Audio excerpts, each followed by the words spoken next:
Uyghur xalq çöçeklerinden kişinin haqqı.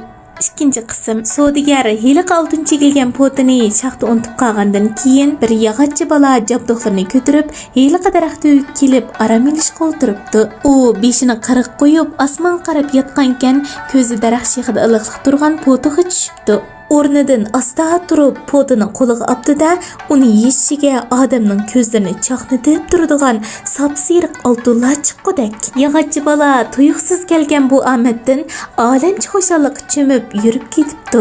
Endi gapni Sodigardan olaylik. Sodigar shu yerdan qo'pqancha to'xtamay mengibdi. Yerim kechilar bilan aran deganda bir o'tanga beribdi. At saharda heliq potidagi oltin esik kelib, o'rnidan chachirab turibdi-da, belini silabdi. Qarasa, poti yo'q. Shu hamon butun badanidan ochiq ter chiqib, putlari titrab ketibdi. Shu hamon atqa minibdi-da, orqasiga qaytib, heliq qor yog'och tuvib ketdi. Daraxt tuvida bo'lsa, bir buvay hosiga taynib tamilib o'ltirgankan, shoxga ilib qo'ygan poti bo'lsa, hech yerdan ko'rinmabdi. U uyan buyanni izlabdi. Bir nimangiz yutib ketgan o'xshamamdi deb so'rabdi buvay. Boshaqqa potiq tugilgan bir nimani esib qo'ydim. Yo'qdirdi. Ko'rdingizmi?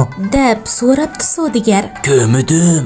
Endi kelib o'ltirishim. Texi shoqqa qarg'achilikmi bo'lmadim ukam debdi buvay. Rostingizni ayting. Suyunchi berman. aslo ko'midim. Amsa o'zi cho'qib ketamdi. Voy rost, men ko'midim. Rostingni ayt. Bo'lmas ko'gilgani ko'zdiman qayri. Ey, qandoq o'tannimisan? Ko'migan bo'lsang mana! Shunda qilib Sodigar ochiqig'i paylamay buvayni bo'g'ib o'ltirib qo'yibdi. Aytur hikoyasini tugatib, endi orqangga burilib, o'z o'rningga kelib tursang bo'ladi, debdi Bekturga. Bektur orqasiga burilib, Sodigarning oltinni yog'ochchi bola ketsa, Sodigar ochiqida buvayni o'ltiribsa, bu qandoq bo'g'ini? endi buni men senga tushuntirib qo'yay, debdi Aytur. Aytur so'zini davomlashtirib, oltinni aketgan bola heliq Sodigarning qo'lida ishlab, o'lib ketgan yog'ochchining o'g'li bo'ladi. O'lgan buvay bo'lsa, burun mush Sodigarning otasining jiniga zamon bo'lgan qaraqchi edi. Pul egisiga topshirildi. Sodigar dadasining intiqomini oldi. Endi sen deb baqqina kishining haqqi kishida qolamdikan, debdi Bekturga.